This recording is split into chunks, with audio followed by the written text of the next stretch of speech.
हाय friends, मी Aditi's book of रेसिपीजमध्ये पुन्हा एकदा तुमचं खूप खूप स्वागत करते। गणेश चतुर्थी आता अगदी जवळ आलेली आहे आणि गणपती बाप्पाच्या नैवेद्यासाठी उकडीचे मोदक आता प्रत्येक घरामध्ये बनवले जाणार आहेत। तर हेच उकडीचे मोदक अगदी सोप्या पद्धतीमध्ये कसे करायचे ते मी आजच्या ह्या व्हिडिओमध्ये दाखवलेले आहे। रेसिपी मी तुम्हाला नीट समजावून सांगितलेली आहे, त्यामुळे ही व्हिडिओ संपूर्ण बघा।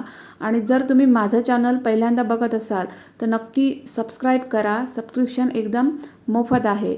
असे सुंदर असे उकडीचे गरम गरम मोदक असतील आणि त्याच्यावर जर तुपाची धार सोडलेली असेल, साजूक तुपाची धार, तर तो मोदक खायला इतका सुंदर लागतो की काय सांगू।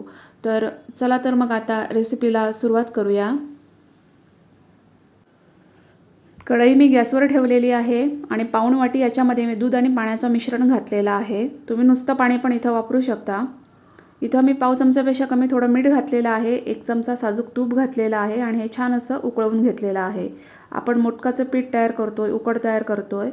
तर हे छान उकळून झाल्यानंतर मी याच्यामध्ये 1 वाटी हे मोदकाचं पीठ घातलेलं आहे। ज्या वाट्याने मी पाणी आणि दूध घेतलं त्याच वाटीने मी 1 वाटी इथे पीठ घातलेलं आहे आणि चमच्याच्या उलट्या बाजूने मी हे छान मिक्स करून घेतलेलं आहे। यावेळी गॅसची फ्लेम स्लो ठेवायची। हे छान असं मिक्स करून घ्यायचं आणि याच्यावर झाकण ठेवून गॅस बंद करून ह्याला एक हलकी वाफ येऊ द्यायची।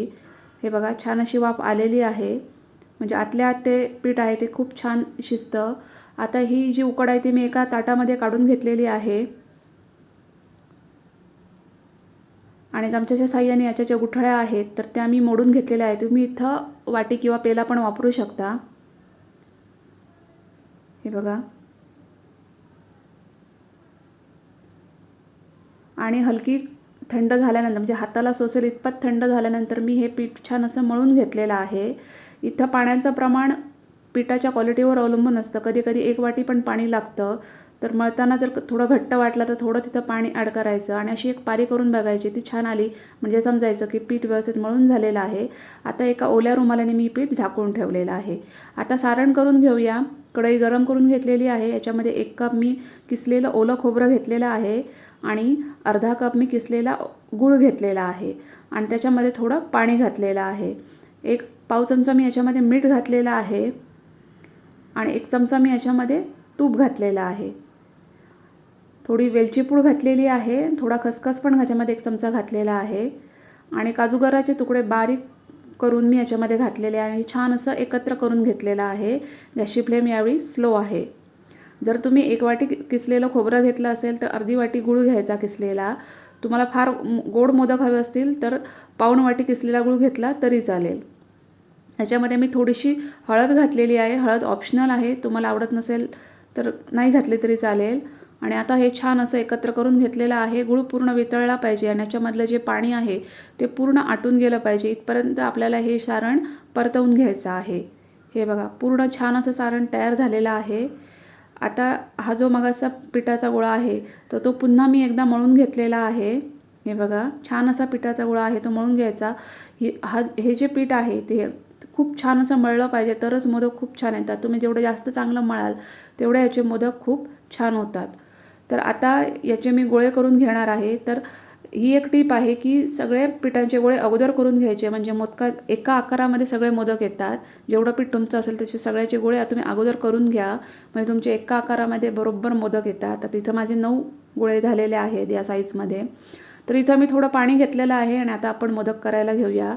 मोदक जो गोळा तुम्ही करायला घ्याल तो हाताने पुन्हा एकदा मळून घ्यायचा, म्हणजे मोदक खूप छान आकारात येतो आणि पीठ कुठे फाटत नाही। हे पीठ असं छान असं मी मळून घेतलेलं आहे आणि हाताला थोडंसं पाणी लावलेलं आहे। तुम्ही तर तेल पण वापरू शकता। आणि मी कसा आता मोदक वळते तर तुम्ही बघू शकता।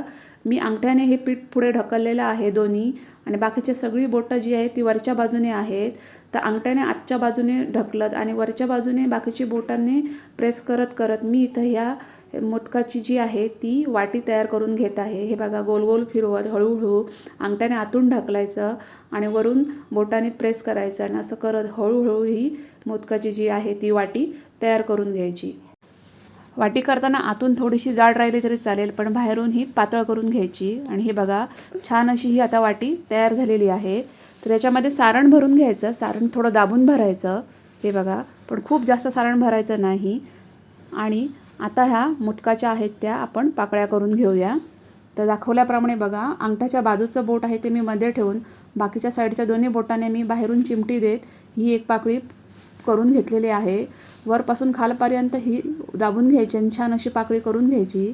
आता सेकंड पाकळी करताना बघा, जे मधलं बोट आहे त्याचा माप घेऊन मी ही दुसरी पाकळी आहे ती करून घेतलेली आहे आणि अशाच मी सगळ्या पाकळ्या करून घेतलेल्या आहेत. तुम्ही जेवढ्या जवळ पाकळ्या कराल तेवढ्या जास्त पाकळ्या तयार होतील. ह्या बघा, अगदी व्हिडिओमध्ये दाखवलं आहे त्याप्रमाणे तुम्ही पाकळ्या करून घ्यायच्या आहेत आणि पाकळी ही वरपासून खालपर्यंत करून घ्यायची आहे प्रेस करून. हे बघा, म्हणजे मोदकाला त्या पाकळ्या खूप छान दिसतात. तुम्ही बघू शकता इथं या छानपैकी अशा माझ्या 9 पाकळ्या तयार झालेल्या आहेत. आता हा जो मोदक आहे तो आता आपण वळून घेऊया. तर एक क्लॉकवाईज दिशेने, म्हणजे घड्याळ जसं फिरतं त्या दिशेने आपल्याला याला फिरवून हळूहळू वरच्या बाजूने एकत्र करून याला आपल्याला बंद करून घ्यायचं आहे. तुम्ही बघू शकता. आणि वरचं जे टोक आहे ते टोक आपल्याला त्याच्यावर जे एक्स्ट्रा पीठ असेल तर काढून त्याला चांगलं असं टोकाचा आकार द्यायचा आहे. हे बघा, आणि दाखवल्याप्रमाणे बघू शकता तुम्ही, खूप छान असा मोदक हा तयार झालेला आहे. हे बघा, एकदम सुरेख असा मोदक हा तयार झालेला आहे. तर असेच मी हे सगळे मोदक करून घेतलेले आहेत. आता हे मोदक वाफवायचे आहे. तर एका चाळणीमध्ये मी हे केळीचं पान ठेवलेलं आहे. तुम्ही इथं हळदीचं पान किंवा एखादा सुती ओला कपडा किंवा नुसत्या चाळणीला तेल थोडंसं लावून असं पण ठेवू शकता. आणि आता मी याच्यावर हे सगळे मोदक ठेवून घेतलेले आहेत. हे बघा, मोदक ठेवताना एकमेकाला चिटकवून नाही ठेवायचे, अंतर ठेवायचं त्याच्यामध्ये थोडंसं. आणि हे सगळे मोदक मी या चाळणीमध्ये ठेवून घेतलेले आहेत. एका टोपामध्ये मी पाणी गरम करून घेतलेलं आहे. पाणी चांगलं उकळवून घ्यायचं आणि त्याच्यावर मी ही चाळण ठेवलेली आहे आणि त्याच्यावर एक झाकण ठेवून आता मोदक मी हे उकडून घेणार आहे. गॅसची फ्लेम स्लोच ठेवायची आणि एक 15 मिनिटासाठी चांगले मोदक वाफवून घ्यायचे. हे बघा, छान असे मोदक वाफवून झालेले आहेत. त्यांना खूप छान अशी शाईन येते. मोदक वाफल्यानंतर बघा, खूप छान अशी त्यांना शाईन येते. तर मी आता हे मोदक काढून घेतलेले आहेत. हे बघा, आणि थोडेसे थंड झाले की मग आपण एका प्लेटमध्ये हे काढून घेऊया. आणि हे बघा, खूप छान असे मोदक आता तयार झालेले आहेत. तर व्हिडिओ कसा वाटला ते कमेंट्समध्ये मला नक्की सांगा. व्हिडिओ जर आवडला असेल तर त्याला लाईक करा, शेअर करा, माझ्या चॅनलला सबस्क्राईब करा. आपण भेटू नेक्स्ट व्हिडिओमध्ये. थँक्यू.